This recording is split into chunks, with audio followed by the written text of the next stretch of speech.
Now, let us begin with the part 2 of today's today's session, that is creation of matrices.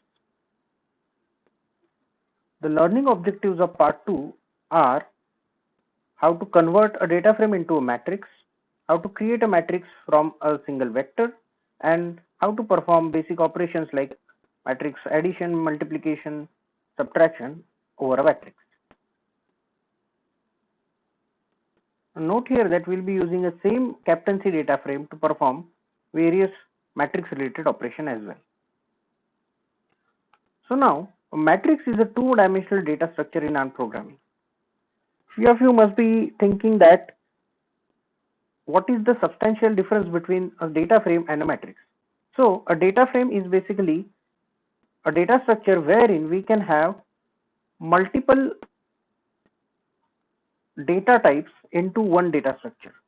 Like in captaincy data frame, we had names, percentage, as well as numeric values.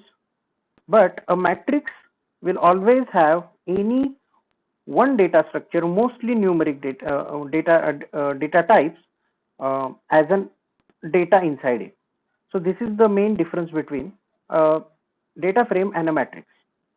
Also, data frames are frequently created into matrix so that we will be able to perform various operations like addition, subtraction on a matrix, which is not possible with a plain data frame. That is why creation of matrix is very important concept in R. Now a matrix can be created in R using a matrix function. The code is given over here. The syntax goes like a matrix function. As a first argument, we want to provide a row of how many data we will be using. The second argument takes number of rows that will be created into a matrix, and the third argument will take number of columns that will be created into matrix. Even if we don't give the number of columns, based on the total number of data and number of rows, it will directly calculate number of columns to be created and it will create a column. Now, this code creates a matrix in 3 by 3 format where the values ranges from 1 to 9. So this is the range of a value which are used to populate a matrix. So you can see the output is like this, from 1, 2, 3 up to 9. The important thing to note here is that a matrix gets populated by default in a column wise manner rather than a row wise manner. And that is why we can see the values inside a matrix are 1, 2, 3, 4, 5, 6, 7, 8, 9. So matrix is always by default gets populated in a column wise manner. Definitely we can change this, and if we want we can make a matrix take values in row wise manner. That we will see later how to do. So if we go to RStudio and perform this,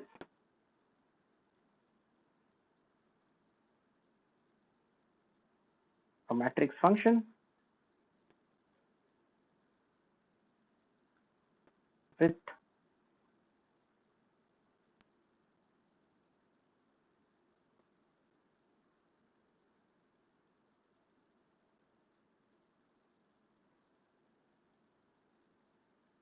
range, number of row and number of column.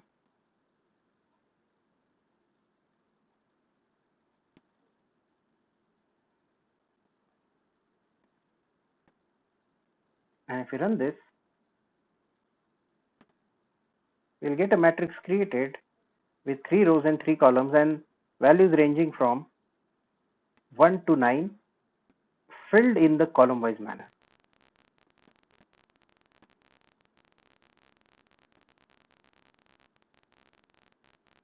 Moving forward, now we'll see how to convert a data frame into a matrix. Previously we saw just the creation of a single matrix, but now we'll see how to convert a data frame into a matrix. As we have already discussed, this is important so as to be able to perform various matrix operations over that data, which cannot be directly done on a data frame.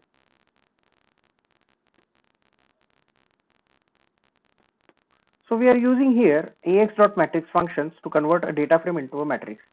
Now this function is more generic form of a plain matrix function and can be used alternatively with the matrix function. So you can either use matrix function or as.matrix function to convert a data frame into a matrix.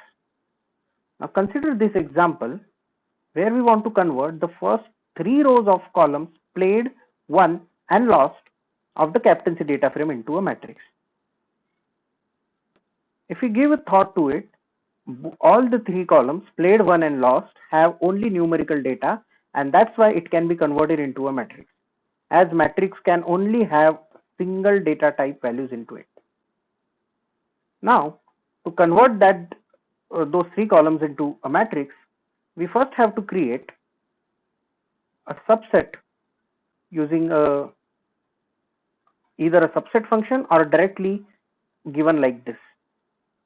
Again, we are having one variable who will be storing the subset, and you can create a subset like this, name of the data frame, and in square brackets we are providing for rows we are creating from 1 to 3, and in column we are giving a vector with 3 columns in it.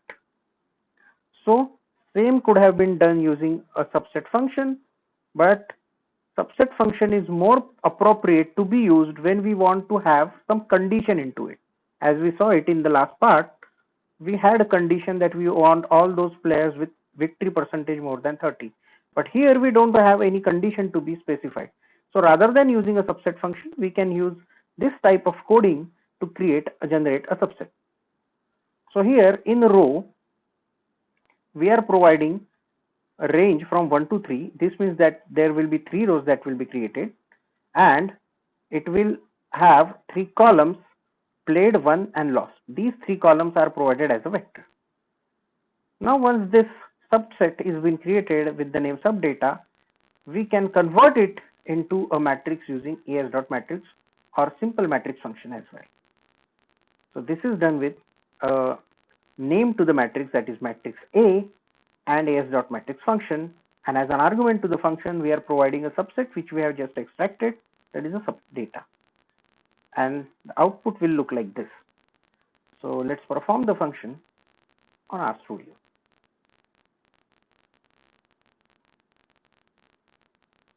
So as we have a captaincy data frame over here, we will first create a subset of that captaincy data frame named as subdata,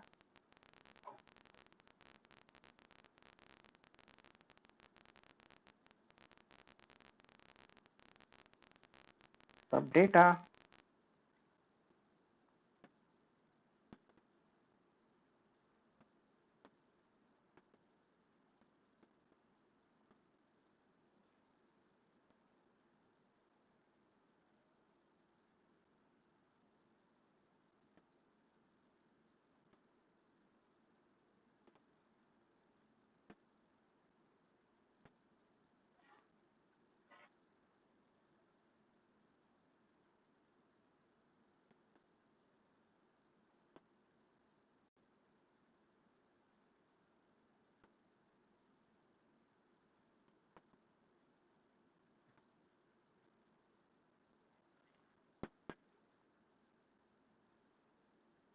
so these are the columns that we want to have in the subset. If we run this row, we can see here our subset subdata has been created with 3 observations, that are 3 rows and 3 columns. The columns will be played, won and lost.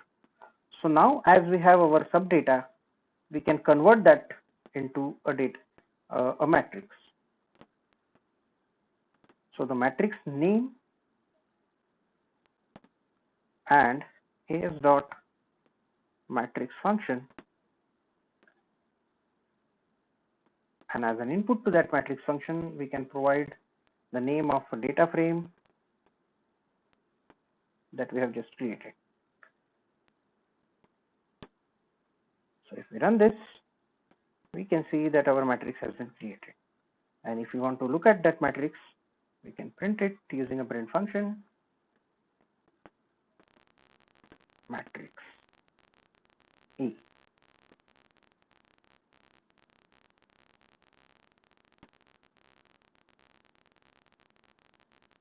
So as we can see here, now this is our matrix. This is no longer a data frame but a matrix, and now we will be able to perform all type of matrix operation over this matrix. Note here that all the values inside this matrix are of integer type, which is a main characteristic of a matrix.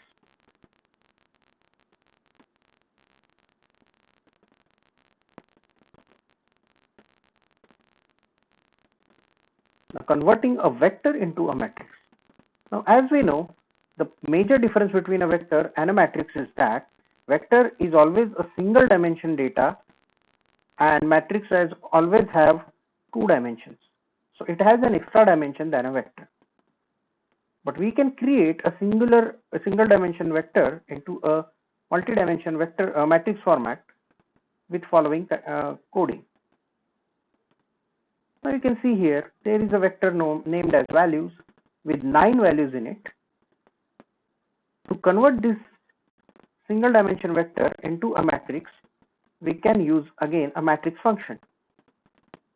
Now the name of the matrix will be matrix B, and we are using a matrix function, and as a argument to that matrix function we are providing the vector values. Then we are providing the rows information and columns information. And as we have just discussed at the start of this part 2, that by default every matrix get populated in the column wise manner. But if we want to change that and populate our matrix in row wise manner, then we can use an argument named as by row and keep its value as true. So by doing this, we can have our matrix get initiated with a row wise manner and not by a column wise manner. So now here, total number of values which we have in our vector is 9 and number of rows that we are creating is 3.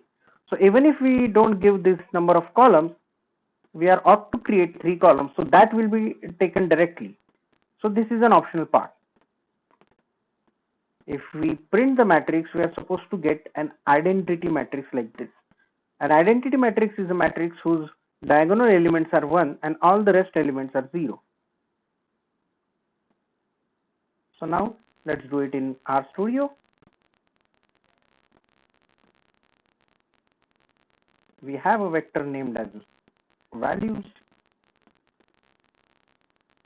and to this vector we are providing values separated by comma.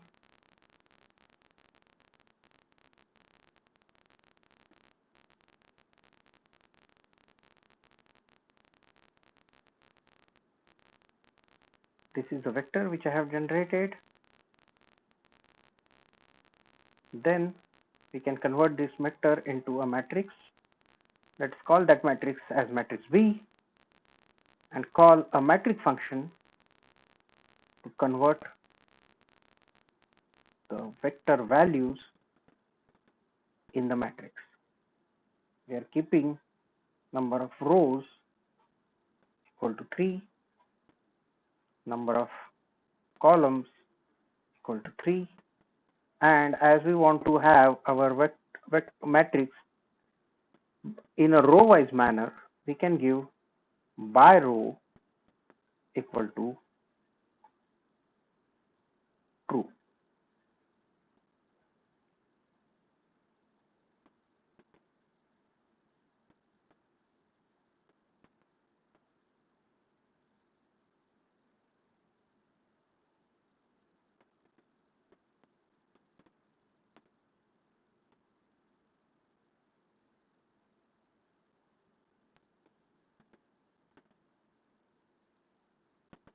Okay, there is a slight mistake.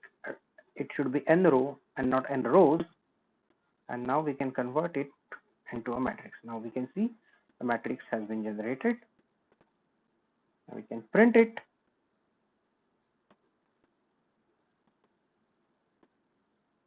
Matrix B, and it's supposed to have 3 by 3 values as an identical matrix. So this is how you can convert a single dimensional vector into a two-dimensional or a multi-dimensional matrix.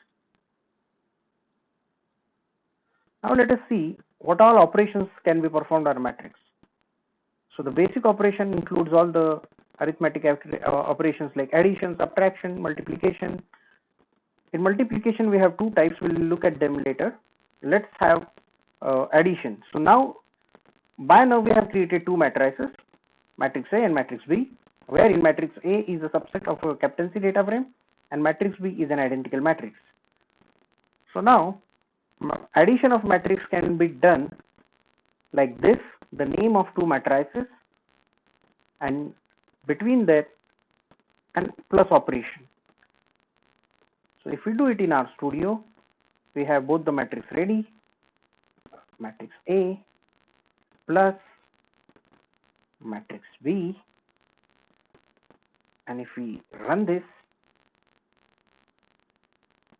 this is what the result will look like. Now if we can see matrix A, it had diagonally 45, 21 and 14 values, and matrix B had diagonally 1, 1, 1. Rest values are 0, so after addition they will be unchanged. Like here we can see only the diagonal element of matrix A have been added by 1.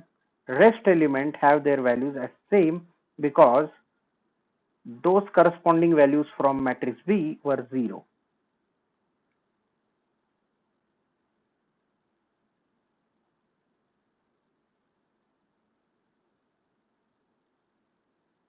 We can simply perform subtraction in the same manner just by replacing plus operation by a minus symbol. And if we run this, we can see here previously in matrix A, the value at 0th position, that is 0th row or first row first column, was 45 and we were adding 1 into it, so it was becoming 46. Now as we are subtracting, 45 is getting reduced to 44. This also makes it very clear that both these operations plus and minus are not in place, means they are not changing the original value inside matrix A and matrix B, but only performing operation and generating the result and displaying them. Had it changed the value inside matrix A, then we would have got here 45 instead of 44. So this is how addition and subtraction is performed over a matrix.